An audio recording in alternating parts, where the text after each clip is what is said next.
After 21 years of ISL is no longer Jeff. ISL is no longer anybody. ISL is ISL, and we're all there to support ISL. And ISL in New Zealand is a very mature business now. It's got a really well-developed brand, and people trust in ISL. ISL is a brand. It's a spirit in its own right. If it's not mucked around with, it actually can be very transformational in terms of the experience it gives people. Going forward into the future, I would like ISL in New Zealand to continue as it's going at the moment, to be refreshed in the branding and everything, just tweaked a little bit here and there over the years, but nothing significant. It just does a wonderful job in its own right, and it doesn't need to be completely reconstructed.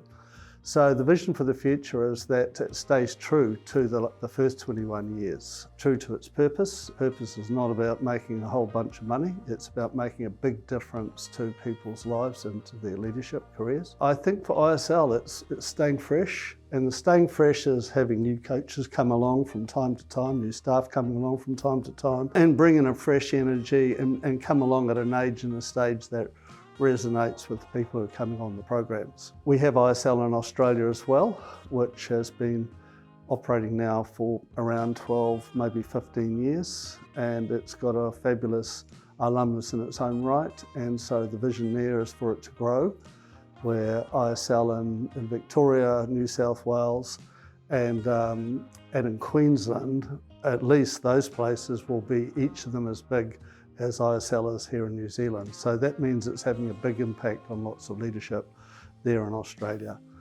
We all know that purpose is the key to everything. Now, what is our purpose? What is our role? Where do we fit into society? Where do we fit into the world? How do we contribute? And I guess for ISL, the purpose has always been to bring the very best out of people and to create a body, if you like, of leaders who are operating at the best level they possibly can be. You know, how does that differ going forward? It's no different really, except it's more international. And it's very much about supporting our clients. Now, a lot of our clients, well not a lot, but a number of our clients are actually international organisations. So there's a need to support them, not only in New Zealand, but support them in Australia, support them in the UK, and support them ultimately in Germany and other parts of the world as well. Some of our clients are quite international. The other thing that I learnt over the 21 years is that, you know, to develop people who are the CEOs and the top leaders and the middle managers into really great leaders is a really good start. But at the end of the day, leadership goes throughout a whole organisation. So the first 21 years has been focused very much at the top, in New Zealand and a little bit in Australia. Now it's going to be New Zealand, Australia, UK and a wider world to some extent, but also not just at the top, but, you know, actually supporting leaders and followers throughout the whole of an organisation. So this is quite a big step up for ISL. It's a very big step up. It's really cascading leadership throughout the whole organisation. So first 21 years purpose was about supporting the people at the top. Now it's supporting people throughout and supporting them as they grow internationally. It's more about supporting our clients than it is just trying to track growth. Never before, the time that we're in at the moment, which is a very crazy time as we've been through COVID and coming out of COVID, the world's really been disrupted and changing, and never before was there a real need for leadership like we have today. Up until now, leading has been a challenge, but now it's extremely difficult because we've got a lot of people out there who are anxious about the future. And ISL in some ways is like a big rock. It's an organisation, if you like, or a spirit that they can feel that they can hold on to as they're going through a very uncertain world. It's been around long enough. It's highly trusted from people who have been on our programs even 21 years ago, as we've seen, you know, through this 21-year celebrations and the videos that we've had from our alumnus. Even after 21 years, they still believe in us, and we've been a big part of their world and will be a big part of their world going forward as well. It's a very special purpose, and the vision is an exciting one for our coaches and for our staff as well, you know, because they can see themselves as part of something much bigger than themselves.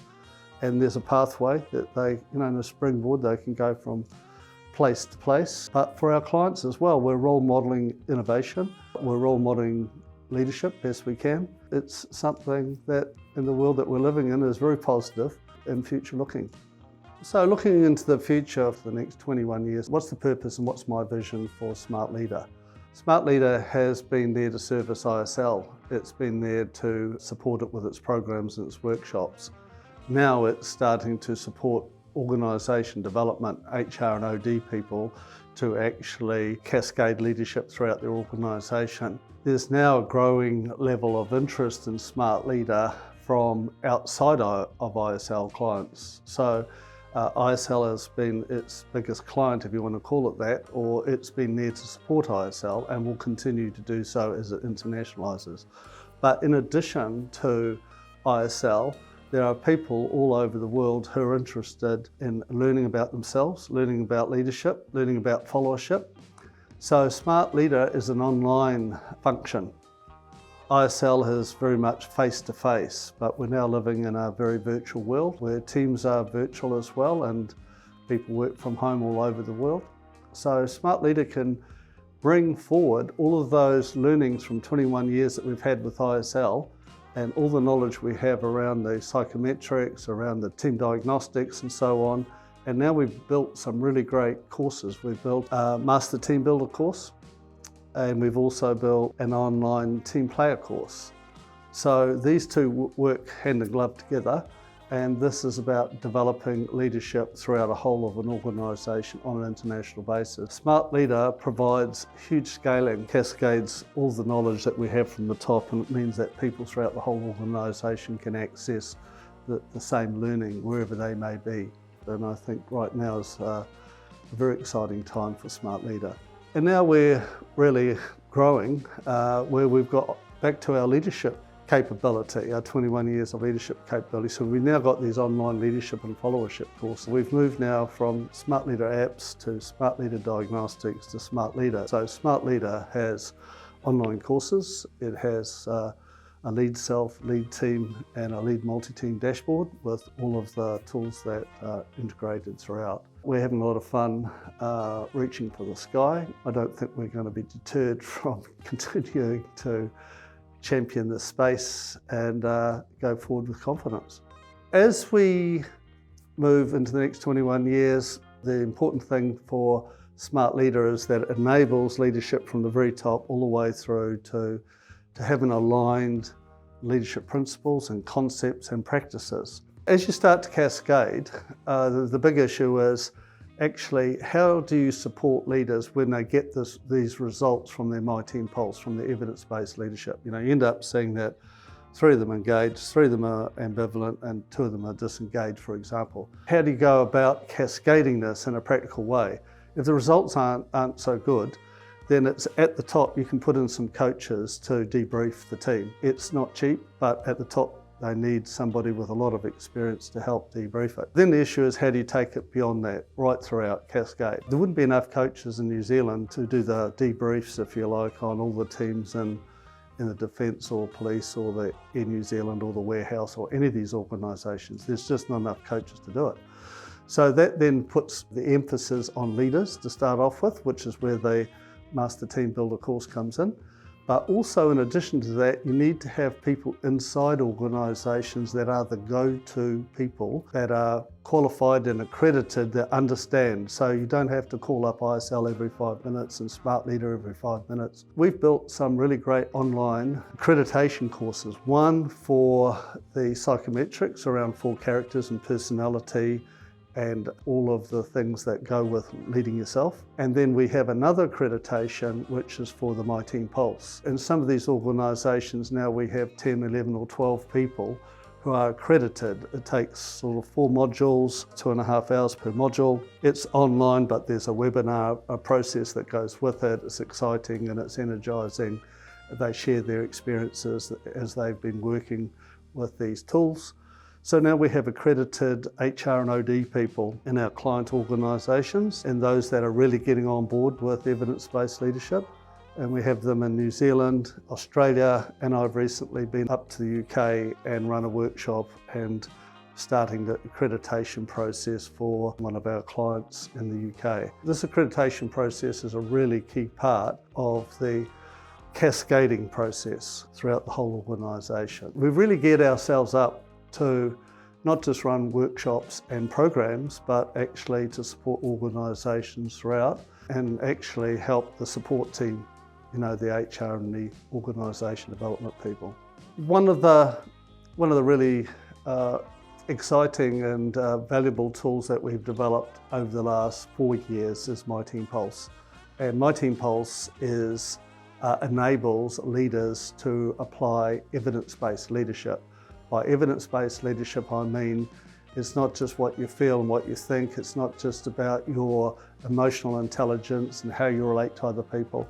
Evidence-based leadership is applying tools, a bit like taking a blood pressure or a blood test, to actually see what's going on within your team. This has been a big step up for ISL, moving up and beyond all the work we've done before and having a much greater focus on evidence-based leadership. All the original work that we did through ISL was really about leaders leading self, but over recent years we've worked to doing a lot of workshops and working with teams.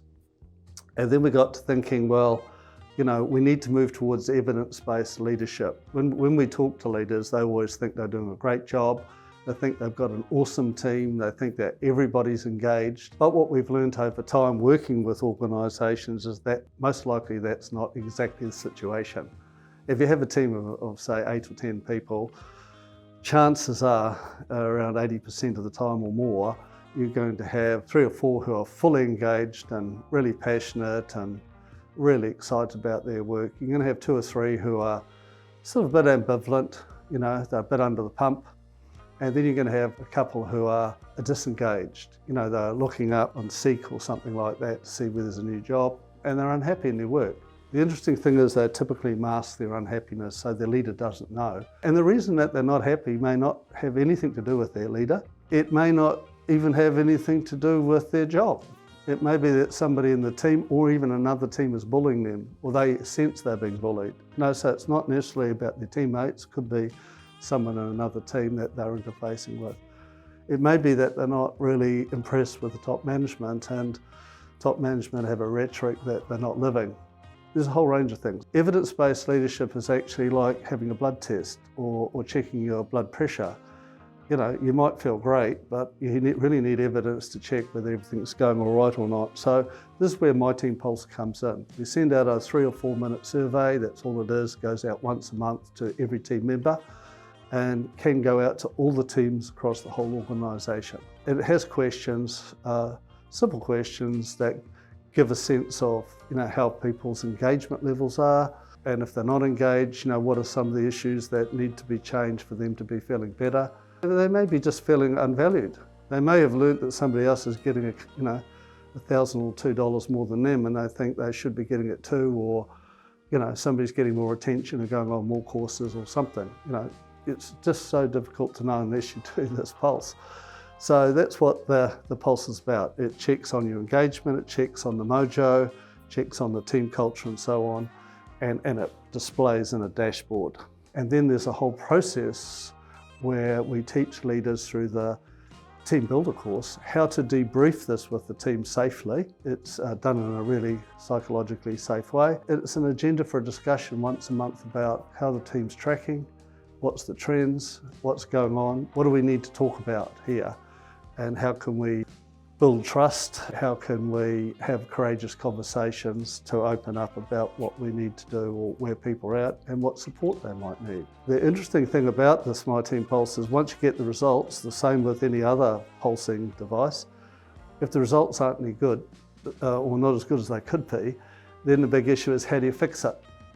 How do you fix it? And this team player course is very much aimed at having discussions amongst the team members and getting them to open up and feel safe and secure to talk about some really important issues on each module, over 5 modules. My Team Pulse fits together very much with the Team Builder course, with the Team Player course, and it's the device that, if you like, brings evidence-based leadership to leadership and followership.